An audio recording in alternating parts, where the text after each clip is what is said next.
This is something of a world first, to bring together over 40 countries, over 11 heads of state or government to discuss this vital issue. I don't think it's been done in this way before, and I'm delighted to host this vital conference here in London. Why I think this matters so much is that I believe that corruption is the cancer at the heart of so many problems we need to tackle in our world. If we want to see countries escape poverty and become wealthy, we need to tackle corruption. If we want countries that have great natural resources, make sure that they can use those for the benefit of their people, we need to tackle corruption. If we want to defeat terrorism and extremism, we had to recognize that corruption and lack of access to justice can often be the way that people are driven towards extremism. If we want to deal with people not paying their taxes, companies not making proper contributions, if we want to deal with money laundering, if we want to deal with illicit financial flows, we have to deal with corruption. So I think it's an absolutely vital subject. Just illicit flows alone cost the world some $1.26 trillion. And to put that in perspective, that is the combined size of the economies of South Africa, Belgium, and Switzerland. So we're talking about a major amount of money that could be put to proper uses. If we want proper growth in our world and better jobs, then we need to tackle corruption. For me personally, when this came home to me was when I was asked by Ban Ki-moon, UN Secretary General, to co-chair the panel on what should replace the Millennium Development Goals. Of course, we knew that the answer was more focus on health and clean water and tackling poverty. But also what was so interesting, when we went out and asked the poorest people in the poorest countries what they wanted, the answer came back as loudly and clearly as tackling poverty, that people wanted justice. They wanted access to justice. They wanted us to tackle corruption. And that is why I've made this a priority as Prime Minister, and I've seen even more clearly over the last 6 years doing this job how much we need to tackle this issue. I'm delighted to be joined in this plenary session, as you can see, by Secretary of State Kerry, by President Buhari from Nigeria, by Sarah Chase, who's been a great campaigner against corruption, and Dr. Kim from the World Bank. And I'll be asking each of them to make a contribution before we open this up to the floor for points and questions.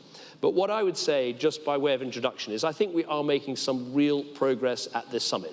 There's a very clear declaration you can read where world leaders and countries are coming together with a very clear declaration. There's a communique of a whole set of actions.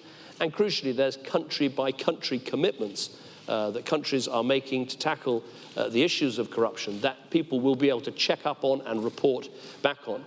Basically, it falls into three different categories. First of all, what we're doing to expose corruption, where the absolute key is having greater transparency.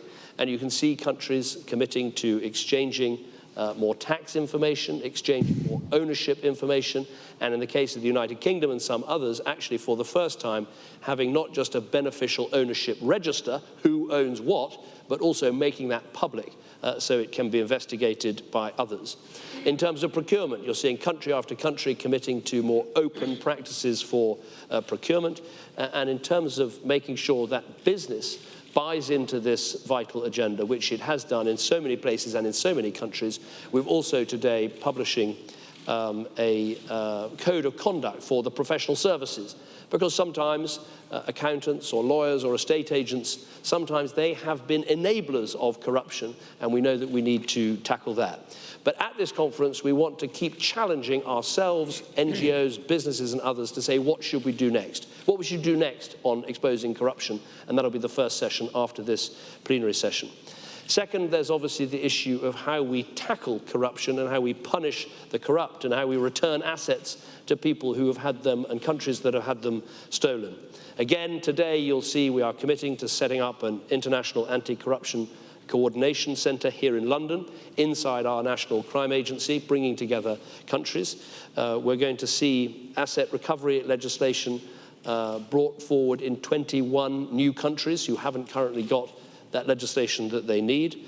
You're going to see a global asset recovery forum set up so countries can come together to make sure that where assets are stolen from countries through corruption, that money is returned. But again, we know there's more that needs to be done. The Nigerian president has spoken very powerfully about this, and we need to examine what more we can do to make sure this happens. The third area is how we permanently drive out corruption from government, from parliaments, from institutions, from businesses, and from areas of national life like sport, where there has been and there is such a problem. Here it's often about not just changing laws and practices, it's about changing culture. And it's about making sure that countries work together and organizations work together.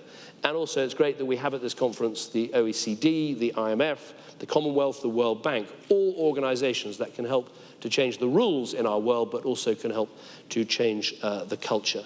For people who don't believe these summits ever achieve anything, we've already had the announcement this morning from the OECD that Panama will now be sharing tax information as part of the OECD tax automatic exchange of information. Just one of the many things that will be delivered through this summit today in London. As you can see, the start of this summit is going to be a bit different. We've had a meeting of the 11 prime ministers and presidents who are here this morning, but the rest of this summit is going to be open in this style. So I want it to be challenging, I want it to be open, I want it to be free-flowing, and I want people in the audience to be able to challenge the speakers and make their own points and suggestions, whether they're from businesses or NGOs or from the media, because of course the media can play a huge role in uncovering corrupt practices and in uncovering corruption. So that's how I hope the day will work, and I'll try and bring it together with a summary this afternoon after the 3 different sessions. But now it gives me great pleasure to ask the other people on the panel to give brief contributions in this opening plenary session before I call on some speakers from the audience. And we're going to start with a warm welcome for Secretary Kerry. Very good to have you here, John. John. Mr. Prime Minister, thank you very, very much. Thank you, first of all, for the invitation, and thank you for the courage of doing this. There are skeptics, not just probably in the audience, but in the world, as to whether or not this is a passing fancy, a moment where there's an event, or whether this is a beginning of a serious commitment. And I hope and I believe something different is happening. This is the beginning of something different. And I think we all need to focus very, very clearly on why this is so important. We are fighting a battle, all of us, for our states, for our countries, for our nation state. Corruption writ large is as much of an enemy, because it destroys nation states, as some of the extremists we're fighting, or some of the other challenges that we have faced. Now, some people may say, oh, that's hogwash, how can that be? Corruption tears at the entire fabric of a society. In Tunisia, a revolution started that threw out a person who had been in charge of the country for 30 years when a young fruit vendor got tired of being slapped around by the police and told, you got to pay me in order to be able to sell your wares where you want to sell them. And he was so frustrated after a buildup of years of whatever had contributed to this that he burned himself to death in front of the police station, and that ignited the sense of outrage people had about years of deprivation. I have found, as Secretary of State, I'll just be very blunt with you, I've been shocked by the degree to which I find corruption pandemic in the world today. And it attacks all of our states, because we're left desperately struggling to figure out, okay, how are we going to build a bridge? How are we going to provide health care? How are we going to build those schools?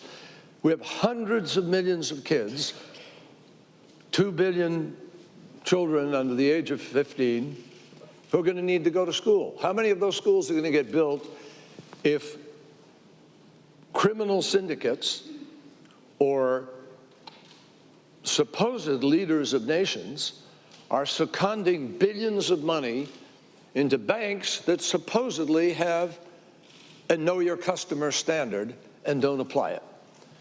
This money goes somewhere, folks. When I read that tens of billions of dollars was stolen from President Buhari's country by generals and put into other nations, some of it in our country, and we are now working to restore $350 million back, and there's more to be restored to the people. And every one of those $1 million that comes back to a country is the opportunity to provide a desk and a chair and a school and shelter and health care and meet the needs of nations. That is why we organize ourselves in the world around rule of law and in an effort to try to provide for our citizens. Criminal activity literally is a destroyer of nation states because it contributes to drug trafficking, arms smuggling. It contributes to human trafficking. It becomes the facilitator of activities that create sub-states, in some cases deep states within states. And we're left struggling, fighting. It is a contributor to terrorism, my friends, in many different ways. And the extremism that we see in the world today comes to no small degree from the utter exasperation that people have with the sense that the system is rigged. And we see this anger manifesting itself in different forms in elections around the world, including ours. People are angry, and the anger is going to grow unless we shut the doors and try to prove to people there's a fairness that can be established in the system. Now, I know some people will say, oh, it's culture, you know, the culture has grown that way and that's the way it's going to be. Well, culture can change, culture can learn, culture can adapt to modernity and to a global standard that requires something more. So we're pleased to be joining with the Prime Minister in this international center that will work in anti-corruption, to share information, to facilitate law enforcement, to be able to provide a barrier to this rampant scourge that is really the pandemic on a global basis. And we are going to ourselves, President Obama just announced, all 50 states, legislation will be put in place to require transparency with respect to businesses that are registered there. We will, in addition, engage in additional efforts, which are already there. We're going to put $70 million into additional integrity initiative to help with local police training in order to help provide additional ability for digital, internet transmission of payments, which reduces the opportunity for bribery and graft. And there are many different things that we can do technologically to improve this. But here's the most important thing that I think ought to come out of today, Mr. Prime Minister, and again, it takes courage to stand up because in the beginning of this process, there'll be some outlier nations. They'll say, wow, this is a great advantage. They're going to tighten up their banking system. It's an opportunity for us to offer easier terms, and we'll begin. We have to say no safe harbor anywhere. We have to get the global community to come together and have a no impunity to corruption. And the minute people begin to feel that enforcement and a broad standard of application, watch how rapidly the standards change. You'll be amazed at how quick this can happen. So that's why I view today as genuinely a very important moment. I used to be a prosecutor. I remember when I did the BCCI, Bank of Commerce Credit International, we found Noriega's money linked with arms control money, narcotics money, extremist money. Even bin Laden had an account in that bank, and we all know what happened there. That's why accountability under the law is so critical, and that's why I view this discussion as the beginning of something that could help us in the battle against extremism, help us in the battle for strengthening the commitment to rule of law and giving people across the planet a sense that leaders at the highest level are not, in fact, part of the problem, they're part of the solution. Thank you. John, thank you very much indeed. It gives me great pleasure to welcome President Buhari, and it can't be said often enough that this is a challenge all countries need to address. If money is being stolen in Nigeria and hidden in London or hidden in New York, there's an onus on us to act as well as getting others to act, and that's why we've made the announcement today that property that's held in London by foreign companies, that is all now going to be, again, a public register, so people can see that money isn't being hidden in our capital city or elsewhere. President Buhari, great to welcome you here, and we look forward to hearing your contribution. Thank you very much, Mr. Prime Minister. I thank you very much for your courage, for taking the opportunity to mobilize us and take this very, very topical and serious subject. Corruption is one of the greatest enemies of our time. It runs completely counter to our values, as it rewards those who do not play by the rules, and also creates a system of patronage where the resources are shared out by a small elite, while the majority are trapped in poverty. When it comes to tackling corruption, the international community has unfortunately looked the other way for too long. We need to step up and tackle this evil. This charge sums up why we are gathered here today. Corruption undermines the ability of countries to finance development. I recall in this regard the landmark Addis Ababa Action Agenda of the Third International Conference on Financing for Development held January this year.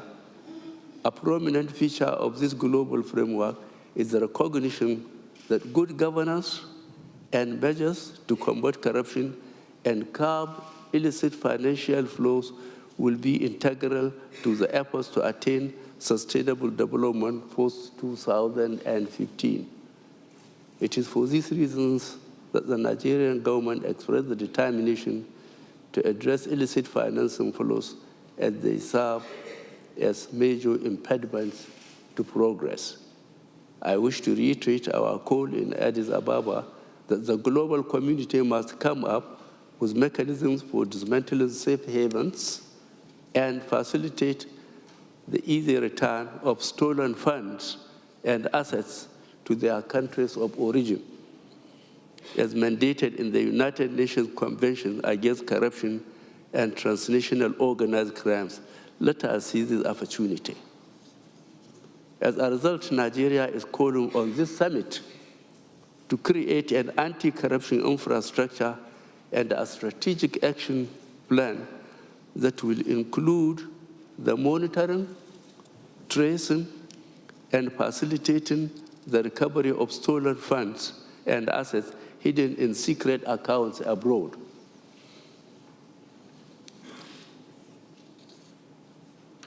The anti-corruption measures that we would adopt in this summit should also include mechanisms that will assist countries like our own in combating illegal activities in the oil sector involving oil theft that has become a serious threat to the national economy and security.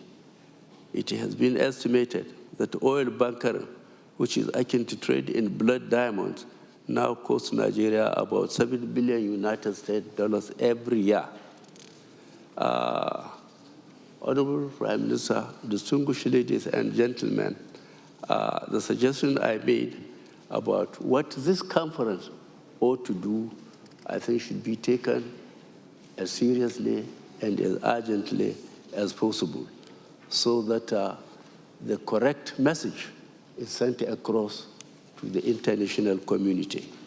And for those that are sitting on stolen goods, we should prick their conscience to make a quiet and responsive approach according to the results and terms put by this conference to return those stolen assets, whether mobile or fixed, to the countries of origin. I thank you very much, Mr. Prime Minister. Thank you very much, Mr. President. We're now going to hear from Sarah Chase, author of Thieves of State, an absolutely brilliant book on the damage that corruption can do, and someone with a huge amount of experience of living and working in Afghanistan. Sarah, very welcome. Thank you, and thank you for doing this, Mr. Prime Minister, and thank you all for associating yourselves with this initiative. Secretary Kerry mentioned extremism, and let me just offer an anecdote. So it's 2009. It's downtown Kandahar, Afghanistan, and I'm making soap. We're sitting hand-making soap in our workshop, and things are blowing up every day. Nurullah comes into the workshop. He's furious. He's incandescent. This is a brilliant young former police officer. And his brother, who's also a former police officer, has been shaken down 5 times on an hour-and-a-half drive from Pakistan. He arrives at the gates to Kandahar, and he refuses to pay the bribe. And he gets hit in the face. And Nurullah, former police officer, has called the chief of police to report the officer who smacked his brother in the face. And the chief of police says, well, did he die of it? And Nurullah is incandescent. And he says, you know what? If tomorrow I see Taliban laying an IED in the middle of the road and I see a police vehicle driving down that road, I'm not going to say anything. That's how you get from corruption to insurgency, just as it's how you get from corruption to the Arab Spring. So this corruption that we're going to be talking about, have been talking about, it's not just a practice. It's not just this police officer or a few bad apples, or even many bad apples who are doing something venal. This is, in fact, the work of the most sophisticated criminal organizations on the planet. And by that, what I mean is that they are integrated organizations that are achieving their objectives, which is to maximize revenue for organization members. And by integrated, I mean that they are connecting private sector, public sector, outright criminal sector, and in some cases, terrorist sector. And they're achieving their objectives.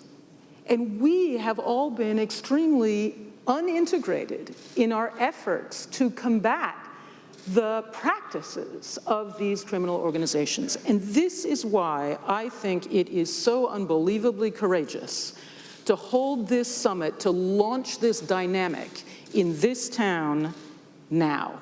Because this event was guaranteed, right, to expose how very interconnected and international these sophisticated criminal organizations are.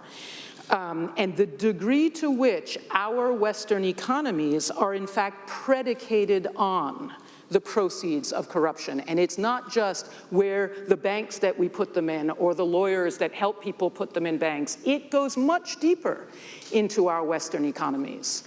And given the security dimension that we've just raised and that we will dwell on a little bit more later on today, I think this whole issue sheds a new light on the notion of corporate social responsibility.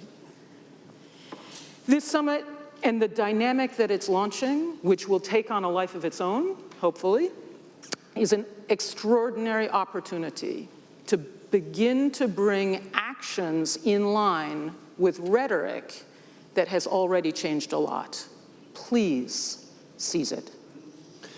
Thank you very much, Sarah. It's great to have Dr. Kim from the World Bank here. Does a huge amount of work in terms of trying to build up the toolkit that different countries should have in tackling corruption and providing us with the analysis that we need.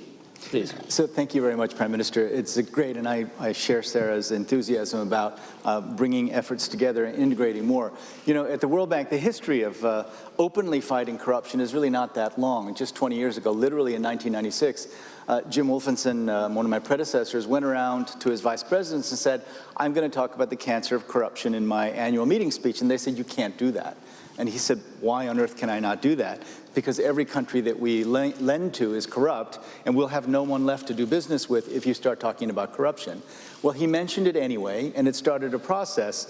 And we've worked intensively for 20 years looking for corruption inside our projects. And I'd say that we've gotten fairly good at it.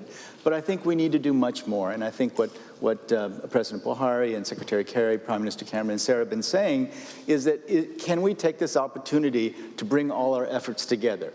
there are some things that are going to help us. You know, we now talk at the World Bank about radical transparency. We're living in an age of radical transparency. Whether we like it or not, hackers are going to expose more and more. The Panama Papers were a good example. So in that regard, since it will be forced on us anyway, we need to send a message to those who are benefiting from corruption that we're going to get to the bottom of this. Now, combating it is one thing, but the other piece of it is to help countries actually put in systems that will make it much easier for them to fight corruption. Prime Minister Cameron, in Sierra Leone, in the middle of the Ebola epidemic, we worked with DFID to put in a system of safe transfers directly to health workers who were helping with the response.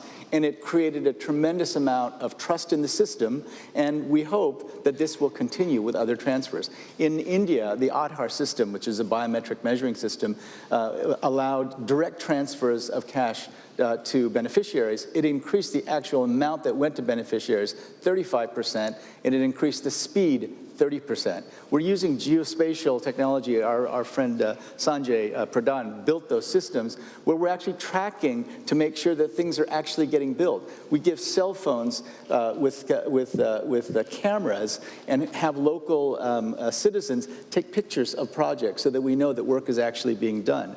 You know, I think that the key, though, is that all of us together have to go beyond accusations and say, here are systems, here are technologies that we can put in place. Just this morning, my friend Christine Lagarde from the IMF, we work very much on helping countries improve domestic resource mobilization.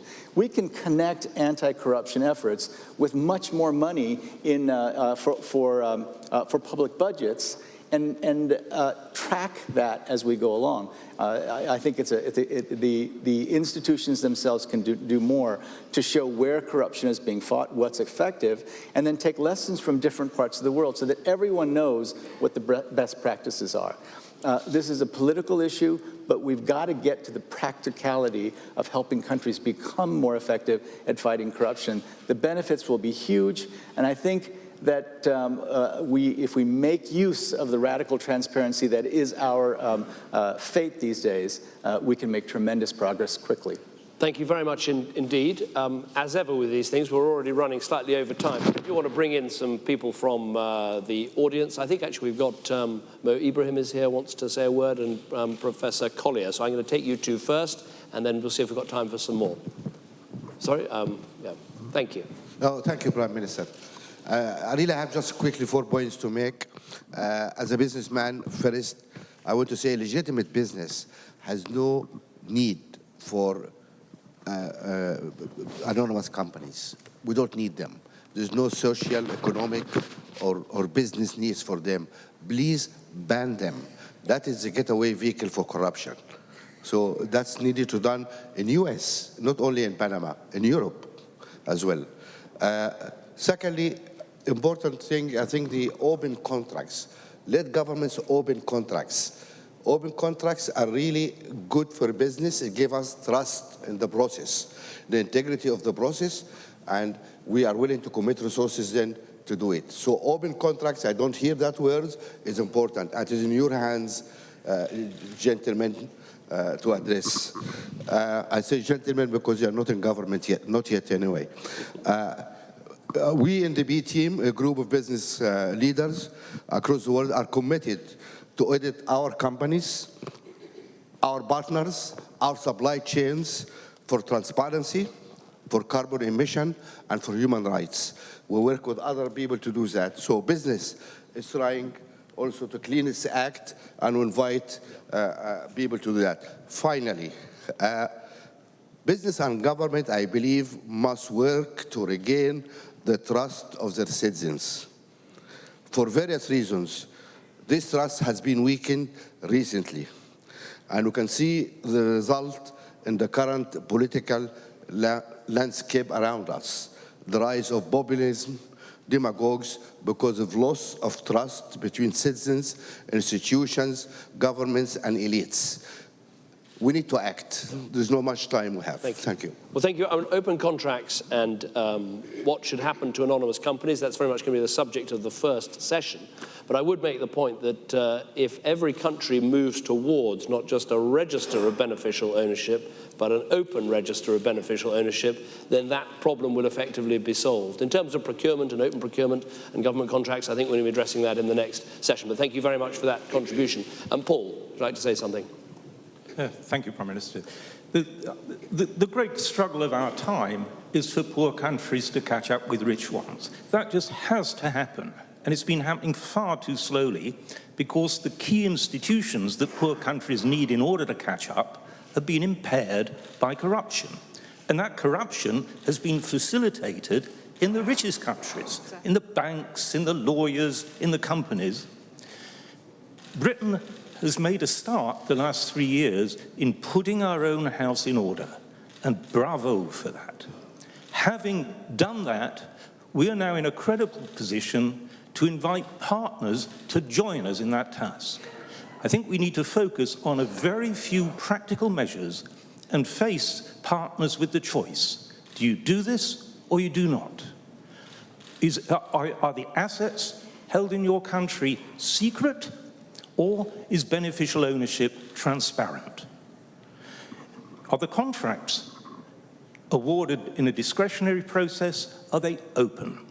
These are very practical measures. Finally, are the institutions that are vital for poor countries, like tax administrations, like ports, are they isolated little worlds, little cultures of corruption, or are they invited in to a global network where most of the world, these organizations have cultures of honesty?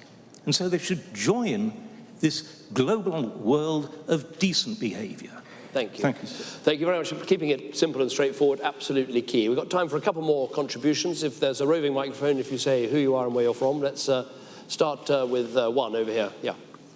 Thank you, Prime Minister. Adrian Lovett from the One campaign. On behalf of our 7 million members around the world, thank you for your leadership on this issue, not just today, but at the G8 summit just a couple of years ago, which paved the way for much of this. As you know, one of the things that we and others have been concerned about is that the terrific step that you've taken and President Buhari and others have taken on public registers for beneficial ownership of companies is extended as far as possible, and in the case of the UK, in particular to the British overseas territories. Could you update us on how that's going, please? Yes, on the overseas territories and crown dependencies, actually we had a very good session earlier where the Maltese Prime Minister made a very good point, which is that this is something where we mustn't say that financial centres are automatically in the wrong. There are financial centres that are open and transparent and have a business model of encouraging people to invest and locate, but don't rely on a lack of transparency. And I think it's a very important point to make. In terms of the British Crown dependencies and overseas territories, all of them have been asked to share tax information, and they are. All of them have been asked to sign up to automatic exchange of tax information, and they're doing that. All of them were asked to have registers of beneficial ownership, and they all now have committed to that. And crucially, they're now committing to the automatic exchange of that beneficial ownership information. And I think that will make a huge difference. Now, of course, as I've said, the gold standard will be for countries and territories and everyone to have public registers of beneficial ownership.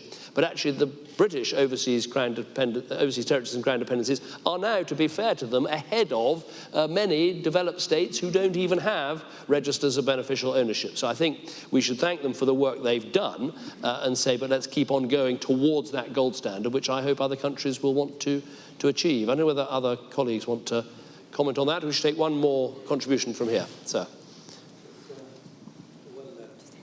Thank you. Prime Minister, thank you for taking a lead on this issue. I think I think all of us are aware of the decaying factor of corruption on development. But I think also from a developing world perspective, it's extremely important to create a sort of chain learning curve.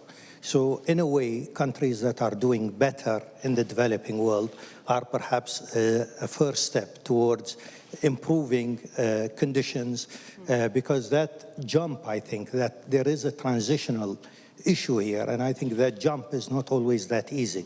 So I think in the discussions in today's very important summit, it's extremely essential to link development also where we are on the sort of parameter of development and learn, because some countries have done better than other countries. I'm sure that's right. And one of the contributions earlier this morning from Christine Lagarde was asking that the IMF be given the role when they report on countries to be able to report on progress against corruption, because we do need the international institutions to keep us all up to the mark. Well, I hope that was a very useful opening session. I want to thank my co-panelists for their contributions. We're now going to have a session on transparency specifically, which appropriately is going to be chaired by Jose Ugaz, the chairman of Transparency International, and he'll be bringing on his panel and running his session, and then again opening it up to all of you. Thank you very much.